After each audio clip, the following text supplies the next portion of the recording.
Nagaa Waaqayyoon dura keessanii baay'eetu nagaa jirtu fayyaa keessanii Waaqayyo maqaan isaa kan eebbifame haa ta'u sagantaan gosa sagantaa waldaallattuu labsitee soomaaf sagadaa guyyaa lammaffaadha yeroo kana ammoo yerootti Waaqayyoon walii wajjinii waaqessinu taaja keenya foonii walirra buusne Waaqayyoon waaqessina Waaqayyo isa guyyaa irraan nu ga'e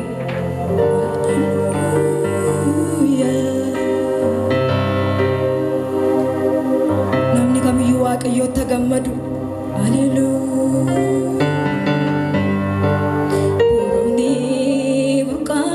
Shani akka yaadu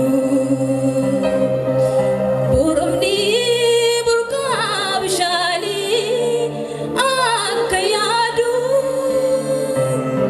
Ganamaaf galgalaa lubbuun koos yaadde Siminyeeffateetti si biraan deebitu madda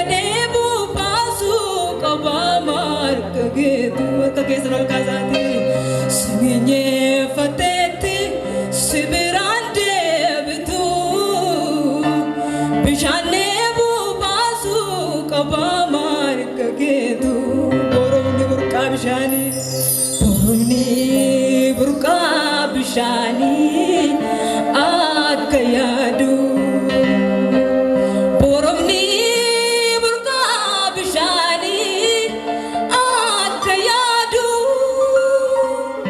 Ganamaaf galgalaa lubbuun koos yaadde Siminyeeffateetti si biraan deebitu madda deebuu baasuu qabaa maal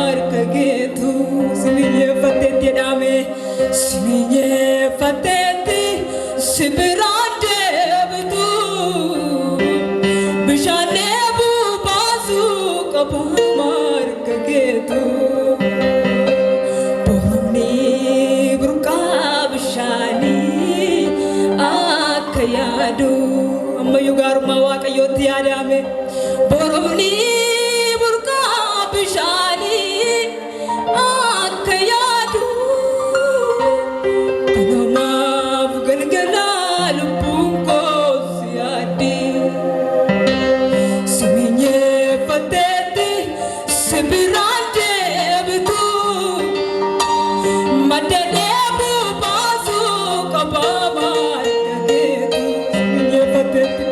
Siminyeeffateetti sibirande betu Yesus bishane bu basu kabamar kagetu yamu bidirun ko rabame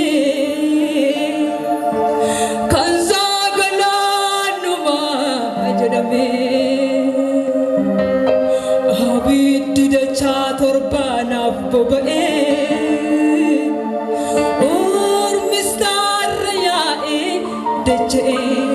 Mayura deebineme yommuu bidiruun koo raafame kansaa kanaanuma jedhame abiddi dachaa torbaanaaf boba'e ormis narra yaa'e dacha'e Yesuusiin nan oolee jedhu namni kamiyyuu Yesuusiin nan oolee boba'u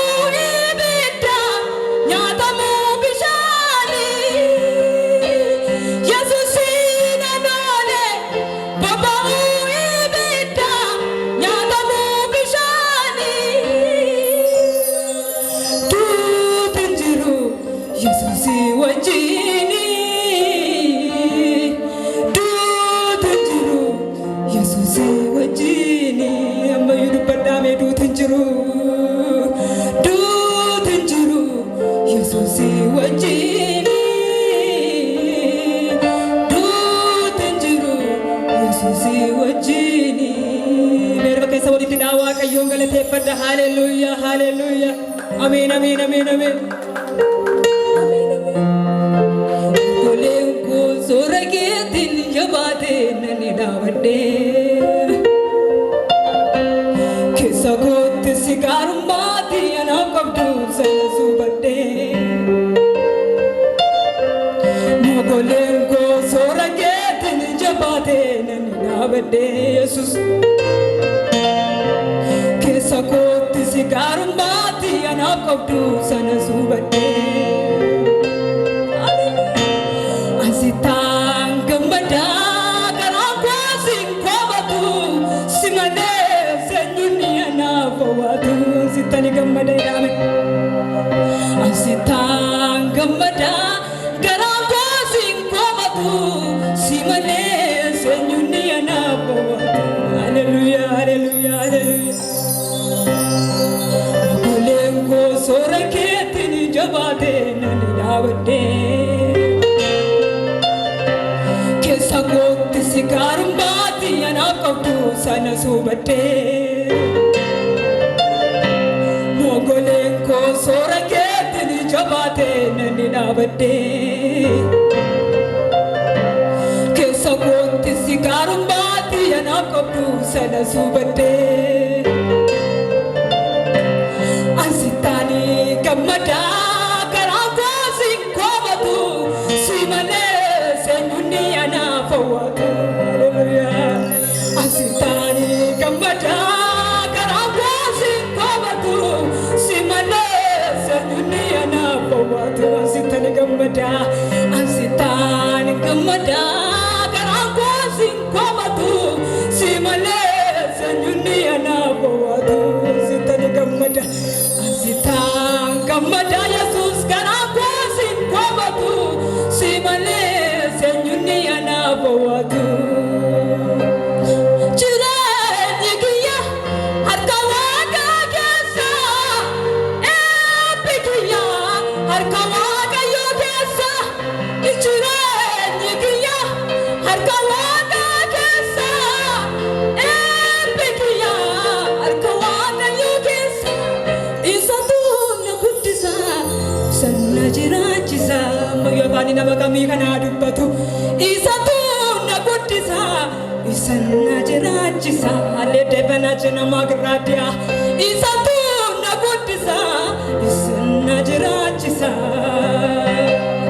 jireenyi kiyya harka Waaqaa keessa eebbi kiyya harka Waaqayyoo keessa jireenyi kiyya harka Waaqaa keessa eebbi kiyya harka Waaqayyoo keessa isatu na guddisa sana jiraachisa isatu na guddisa sana jiraachisa isatu na guddisa jedhame isatu na guddisa isatu na jiraachisa haleluya Waaqayyoo galata galcha akka keessa walitti dhaati ameen haleluya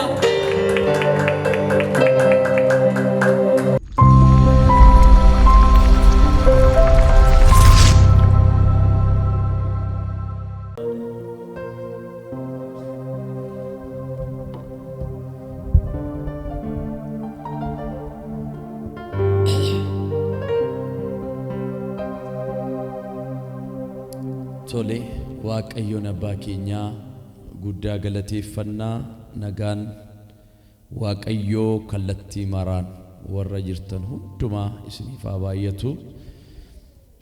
Akkuma beekamu waldaan keenya guyyaa 10 labsii kadhataa biyyaaf dhalootaaf barbaachisummaa guddaa qabu labsitee har'i guyyaa lamaffaa keenya bakka kana Waaqayyoo hin ilaala hojii gaarii nu gidduutti Waaqayyoo akka hojjetu amannee Waaqayyo irraa mul'ata fudhanneen dhalootaaf biyyaaf kadhachaadha kan jirru ganamaarraa irraa jalqabee Waaqayyoo humna guddaadhaan nu geggeessaadha kan jiru karaa garaa garaa nu hordofaallee kan jirtan kadhannaan kun tamsaasa kallattiitiin akka darbuuf kan barbaachiseef namoonni karaa adda addaatiin hordofaa mul'ata keenya duukaa jiran baay'ee waan jiranii fi kallattiidhaan kadhannaan iddoo kanarratti ta'aa jiru akkasumas toora yuutuubiitiin tiiktookiidhaan teelegiraamiidhaan kan isiniif tamsa'u instaagiraamii fuula marsariitii keenya hundumaatiin kan isiniif tamsa'u dhuga baatii gurguddaa fidee akka dhufu amantaa guddaa waan irraa qabnuufidha. Kanaaf yeroo kanammoo sagalee waaqayyoon isiniif qoodaa. Sagalee waaqayyoo ani qabadhee dhufee seera uumamaa boqonnaa 3 lakkoofsa 9 irra isa jiruun dubbisa. Seera uumamaa boqonnaa 3 lakkoofsa 9. Waaqayyo gooftaan garuu namicha waamee eessa jirta jedheen. Namichis an sagalee miilla kee iddoo dhaabaa keessatti dhaga'ee qullaa koo waanan tureef nan soraadhe nan dhokadhes jedheeni. Waaqayyos qullaa kee akka turte eenyutu sitti hime? Sila hooja mukichaa isaan nyaatin jedhee si abboome sanarraa nyaatteere jedhee. Ameen.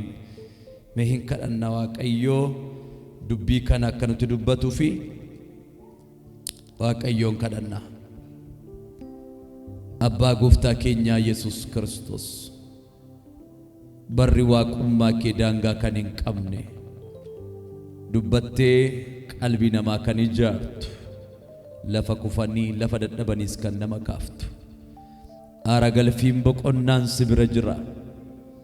Warri maqaasidhaan mataan cabee lafa laalu, yeroo kana amantaa dhugaa jireenyaa isa si keessaa dhufu sanarra godhanne qalbiin keenya si duuka waan jiruuf biyya keenyaaf, waldaa keenyaaf, dhalootaaf, addunyaa lafa kanaa hundumaatiif, guutummaa biyya lafaatiif fuula kee barbaadaa jirra. Yeroo kana dubbii kee dhaloota ijaaru, dhaloonni itti gargaaramu, dhaloonni itti utubamu maqaa gooftaa Yesuusin gidduu keenyatti ati ergi. Wanti hamaan qarxam jedhee hacabu, seexanni haa ifatamu, jawwichi haa rukutamu. Gaarummaa kee nurratti moosisi. Karaa hundumaatiin ilaana fure Waaqayyo na gargaare kan jedhu dhaloota biraa hunduma keenyarraa dhuga baatiin gurguddaan akka dhaga'amu, akka waldaa keenyaatti kadhata guyyaawwan fuula keetti qabannee jirru kanarratti Waaqayyo gaarri jigu jige, dachaan baay'ee dhaloota rakkise ol ka'ee, qilleensi dadhabbiin dhaloonni itti keessatti kufe hundumtuu sirratee ulfinni kee akka mul'atuuf ayyaana nu baay'isi. Waan kana gootu hundumaaf si haa galatu.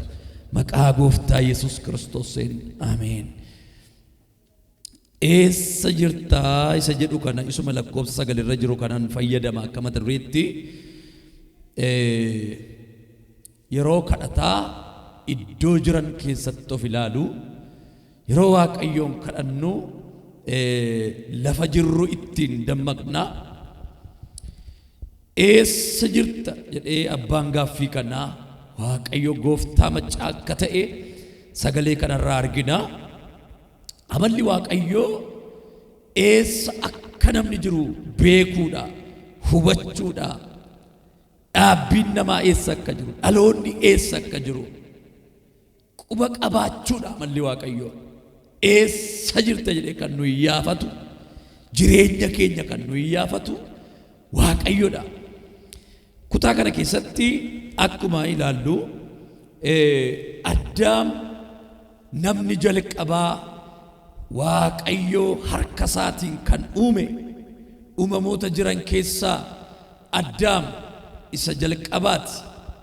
Uumamni Addaam dhala namaa keessaa jalqabatti uumame kuni akkaataa Waaqayyoo instructionii jiruun yookiis immoo kottaa akka bifa keenyaatti, akka fakkeettii keenyaatti nama uumnaa jedheetu Addaamiin akka uumamu ta'ee,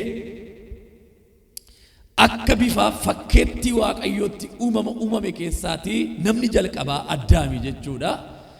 Addaam nama harka Waaqayyootiin uumamee iddoo dhaabaa Eden, iddoo mijataa harkuma Waaqayyootiin immoo nama kaa'amedha.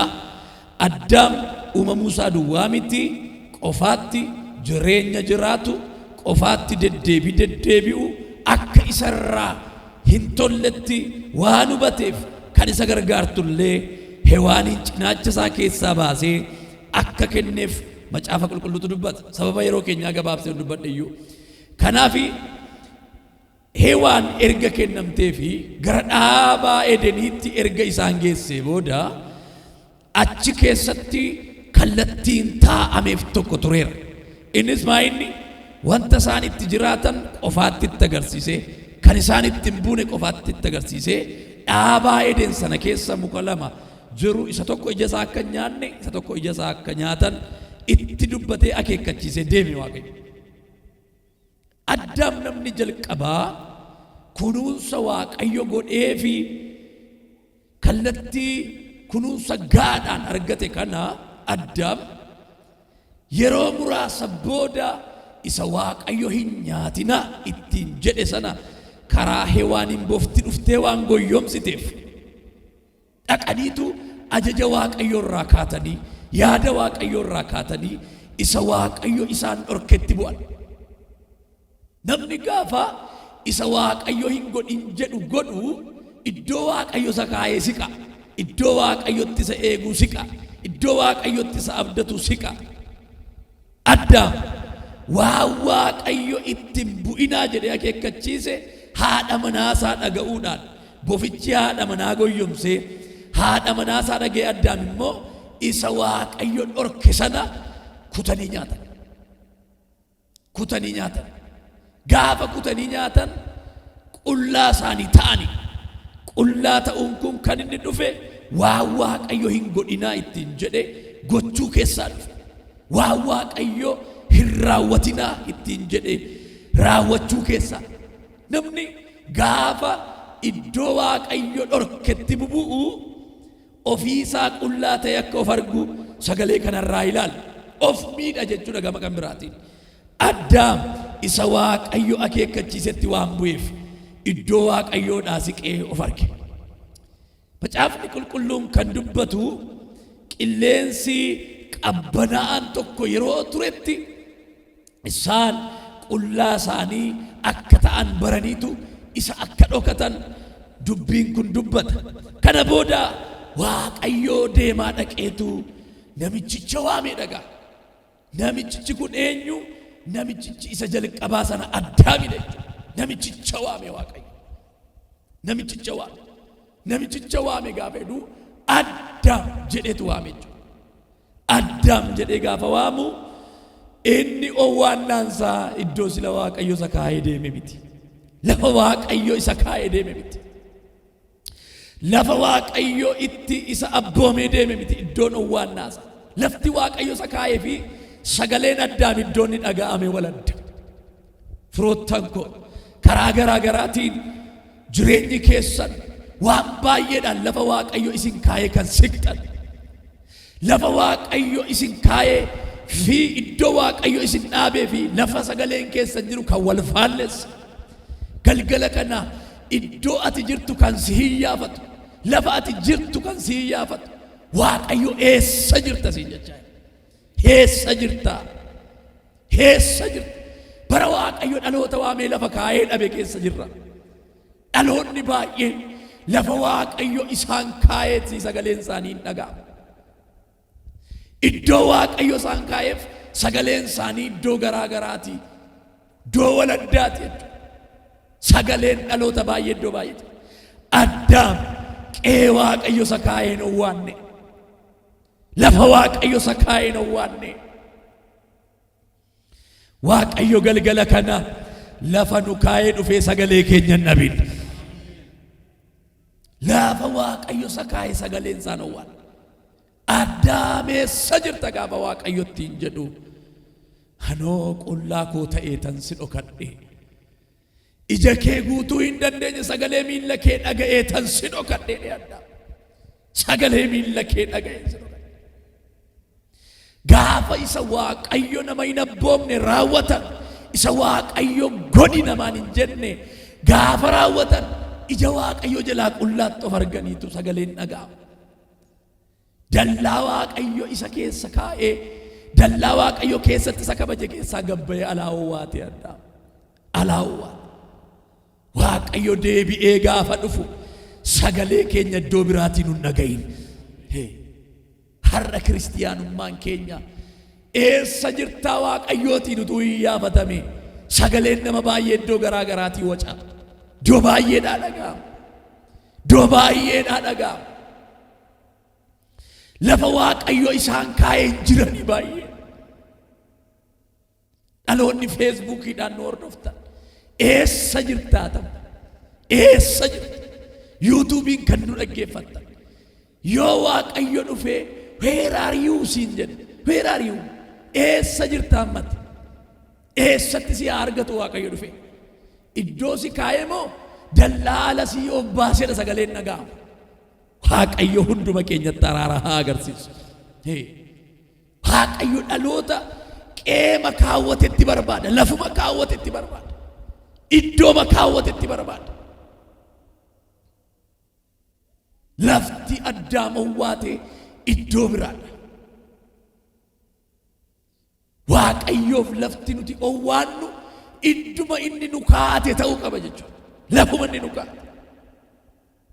Hani biyya keenya keessatti yeroo baay'ee kana yaadda'u amee kiristiyaan qaamoleen jedhan baay'een iddoo waaqayyo isaan barbaadu hin jiran. Yeroo gooftichatti guurrannee ganna biyya lafaa seexana hojii isaa hundumaa ganeera jenna. Gannee kaanee immoo deebinee fuuna lafaa.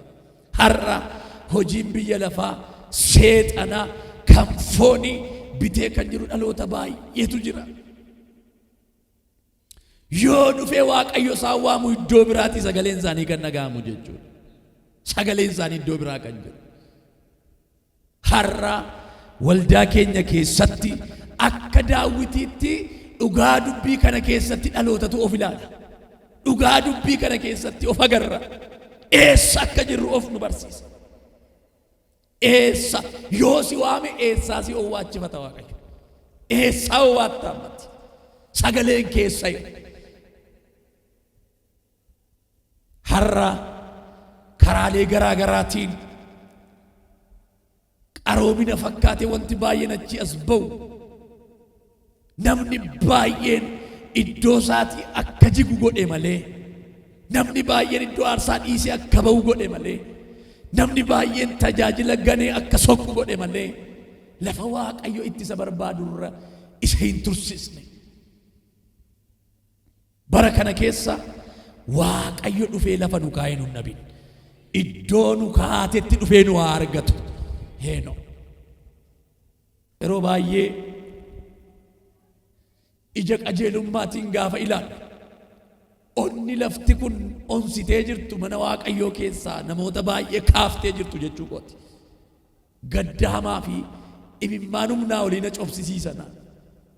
Maaliif jenereeshiniin maqaaf jira malee jireenyaan lafa waaqayyo isa kaa'ee jiru hin jiru. Wanti baay'eedhaan iddoodhaa gabba'e dhaloonni qullaa jiru akka uffateetti of odeessa. Dhaloota haalli asaasa biyya lafaa, asaasa foonii, asaasa seexanaa jalaa ba'uu dadhabanii. Dhaloonni baay'een karaa garaa garaa manca'anii godoo waaqayyo keessatti isaan barbaadu keessaa hurufa xiqqoo keessatti miliqanii kan jiran hedduutu bade. Har'a kadhannaan waldaan keenya labsite warra badan, warra haalli cabsite, warra dallaa akeeka waaqayyo keessaa gabbaan ol deebisuufi dhaloota barbaada waaqayyo. Utuu dhimma jara kanaa hin qabu ta'ee gara dhaabaa Edeenitti achi deebi'ee eessa jirta jedhee maqaa nama kanaa waamu waaqayyo.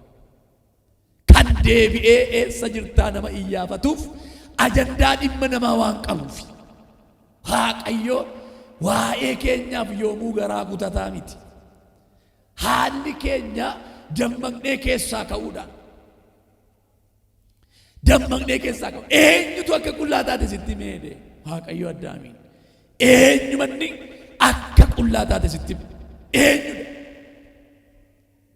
Isan sin abboome sana irraa hin nyaatinaa isan isiniin jedhe sana ija mukichaatti fuutanii ree isa nyaatanii reedhe isatti buutan miti ree daandii ittiin Addaam lafa Waaqayyo isa kaa'e gabba'u isa qofaadha waan ta'eef hin hubate Waaqayyo. Laayinii miilla keenya manicha keessaa sigi geesse waan beekuuf Waaqayyo qixa sanarra gaaffii gaafate. Har'a utuu tajaajiltanii, utuu mana Waaqayyoo keessaa hojjettanii, utuu mana Waaqayyoo keessa deddeebitanii, maqaa Waaqayyoo utuu dhaattanii, utuu waaqessitanii, utuu Waaqayyoof jilbeenfattanii, nama meeqan keessantu iddoo dhaabadee jira? Nama meeqatu iddoo gadhiisee jira? Nama meeqatu badee jira? Har'a Waaqayyoo eessa jirtaa jedhee iddoo mati jirtu akkati dubbattu barbaada. Asan jira dhaloota jedhan harka qabuudhaaf inni Waaqa garraame. As a New Testament akka kakuu haaraatti mucaa Luqaas boqonnaa 19 sanaa yaada. Hela qalbiitti deebi'ee yaada isaa naannefatee mana abbaa isaa keessa fakkeenyaan barsiise gooftaa Yesuus kutaasa. Qalbiitti deebi'ee yaada isaa naannefateetu anoo ka'een gara mana abbaa kootti deebi'aa jedhe. Gara mana abbaa koottan deebi'a. Erga wanti hundumtuu lafa gaalla mootummaatti qabeenyinni abbaa isaarraa horatee harkaan dhume sun erga isa onse erga garatti deebi'u dhabee mana abbaa koo naa wayya sammuutti deebi'e. Sammuutti deebi'e. Har'a waan tokko yaadadha. Yeroo Waaqayyo eessa jirta siin jedhu kana iddoo duwwaa kee argite, iddoo qaawwa kee argite, iddoo mudaa keenyaa argine, iddoo rakkoo keenyaa argine gara isa nu baasu gara Waaqayyootti yaada keenya akka luucceeffannu, gara Waaqayyootti jireenya keenya akka deebifnu. Galgala kana sagalee Waaqayyoo irraa kan barannu. Waaqayyo garaatti hin dafee qeetti deebi'u nuuf haa kennu. Manatti deebi'uu waan salphaa miti jara keenya. Iddoo ofii ganamaatti deebi'uu waan salphaa miti. Lafaa booyyeen waan nyaattu kajeelu hamma ga'utti ga'e sanatti hamma yoomittan kanaan dararaman hamma yoomittan yaada naanneffatee dhagutaa sana yeroo dubbisu natti tola. Yaada naanneffatee hamma yoomittan kanaan dararamanii mana abbaa kootan deebi'a. Dhaqee tan abbaa koo wajjinin jireenya itti fufaa. Abbaan koo ilma godhee na fudhachuudhaan yoo baate iyyuu garba ta'ee hojjetaa isaa keessaa akka isa tokko ta'ee tan manuma abbaa koo wayyaa.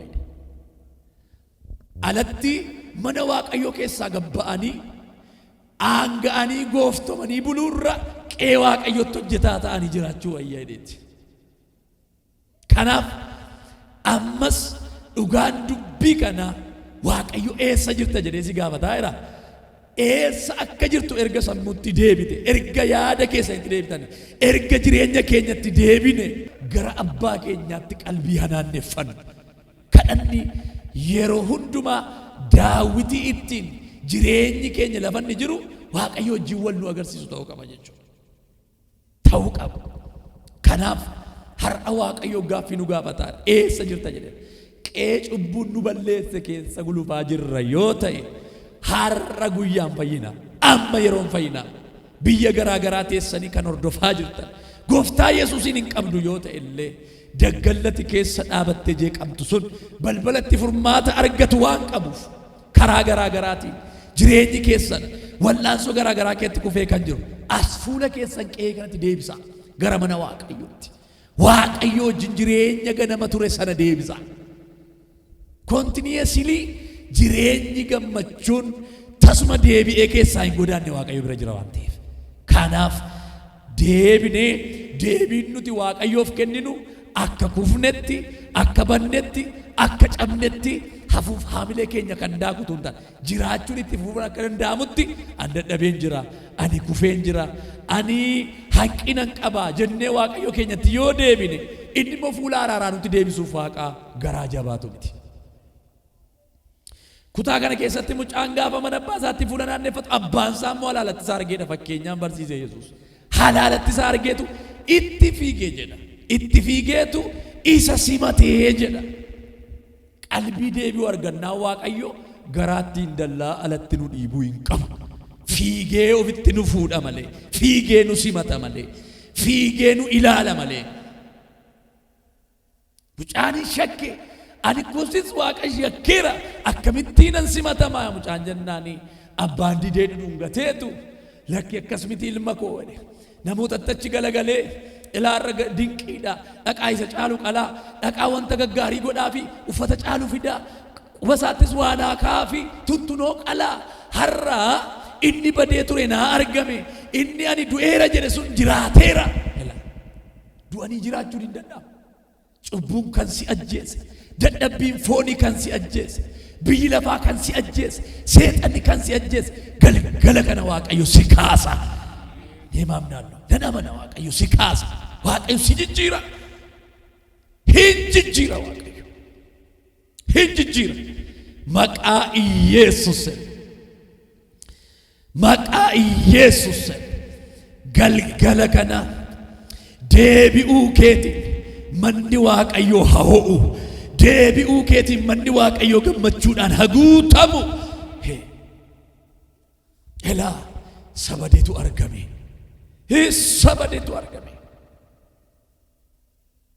hin gammanna hin nyaanna hin dhugnas jedhe abbaan ilmaa firoottan ko deebi'uu keetti yoo gammachuu wal horee malee kan fuula butuu hin jiru ergamoota waaqarraa sitti gammada garaan waaqayyo sitti gammada eessa jirta yoo jedhee si owwaachifatu gammachuu waaqayyootu ol ka'a galgala kana garaa deebi'ee waaqayyoon gammachiisu waaqayyo nuuf haa kennu hamma dhageenye waaqayyo nuuf haa eebbisu abbaa keenya obbo Mokonnon faa nuuf kadhatu waaqayyo inni guddaan nu wajjin jira deebitee wanti gaariin hin taaqee kanatti humna maqaa Yesuusin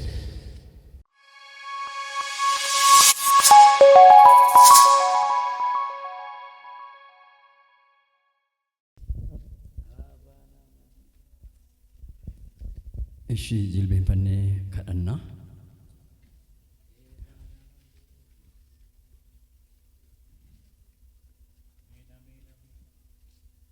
nagaa waaqayyoo isiniif haa ta'u guyyaa har'aa waldaalattuu afuura waaqayyooti guyyaa lammaffaa guyyaa kadhannaa keessa jirra kanaafis kadhannaa nuyi kadhannu isa kanaan dura keessa nu dabarsee asiin nu ga'ee fi isa gara fuulduraattis immoo waaqayyo akka araara nu godhu hin gaafanna kanaaf hundumti keenya yaada keenya laphee keenya jireenya keenya harka waaqayyootti kenninu waaqayyo hundumaa danda'a yaa waaqayyo abbaa keenya si galateeffannaa gargaarsa keef eegumsa keef geggeessaa keef tola keef jaalala keef araara keef si galateeffannaa abbaa keenya galanni ulfinni teessoo kee irratti siif haa ta'u ati nu gargaartee jennaan yaa waaqayyo kunoo guyyaa har'aa guyyaa lammaffaa waaqayyoon galateeffachuudhaan waaqayyoon araara gaafachuudhaan irra kan jirru waan taaneef kunoo abbaa keenyaa sitti dabarsine fuula kee dhaabbannee jirraa situ nu gargaari situ har'aan nu ga'e naannoon keenya safarri keenya biyyi keenya yaa waaqayyo jeeqamaa kan ture keessatti waldaalattuu afuura waaqayyoo keessa kan jirru dhibeen tokko tu nurra hin ga'in yaa waaqayyo miliksitee nu baattee barruu kee irratti yaa waaqayyo nagaadhaan akkasitti akkasi galateeffannu carraa kana situ nuuf kenne maqaa gooftaa Iyesuus Kiristoosiin galanni ulfinni teessoo kee irratti siif haa ta'u atis kan barbaaddu yaa waaqayyo galata malee waan biraa nurraa hin barbaaddu hundumaayyuu immoo yaa waaqayyo galatan sirraa barbaada jettee sirraa malee waan biraa sirraa hin barbaadu jettee hundumaa wal qixxeessitee galata afaan keenyaa nu gaafatte kanaafis galata sitti waaqannu maqaa gooftaa Yesuus Kiristoosiin galanni keenya teessoo kee kan marsee haa ta'u ati dhuguma waaqa keenya nagaa guutuu qabna alli keenya manni keenya jireenyi keenya waldaan keenya nagaa guutuu qaba boo'ichi gaddi mana keenyatti hin galle waldaa keenya hin galle kanaaf abbaa keenya waan hundumaa keessa nu dabarsitee guyyaa har'aatiin nu geesseetta kanaaf si galateeffannaa bara baraan maqaan kee waaqaaf lafarratti kan ulfaate haa ta'u qilleensa keenyatti araaramuun jaalala kee haa ta'u yaa waaqayyo biqilaa lafarratti araaramuun jaalala kee haa ta'u nama keenyatti araaramuun jaalala kee haa ta'u yaa waaqayyo xinnaatti araaramuun jaalala kee haa ta'u guddaatti araaramuun jaalala kee haa ta'u kadhata ergamootaatiin xumurraa tokko lama. Yaa abbaa keenya waaqarra kan jiraattu, maqaan kee haa qulqullaa'u, mootummaan kee haa dhufu, jaalalli kee waaqarratti akka ta'e akkasuma irrattis haa ta'u, kan nu ga'u buddeen keenya irraa nuuf kenni, yakka keenyas nuu dhiisi, nus nu yakkaniif akkuma dhiibnu gidiraatti nun gashin, hamaa nu ooshi malee mootummaan kan keetiyoo, humnis galannis bara baraan ameen. Jaalalli Waaqayyo Abbaa, ayyaanni Gooftaa keenya Yesuus Kiristoos, tokkummaan Hafuura Qulqulluu hunduma keenyaa wajjin haa ta'u. Waaqa isin haa eebbisu. Eebbifamaa.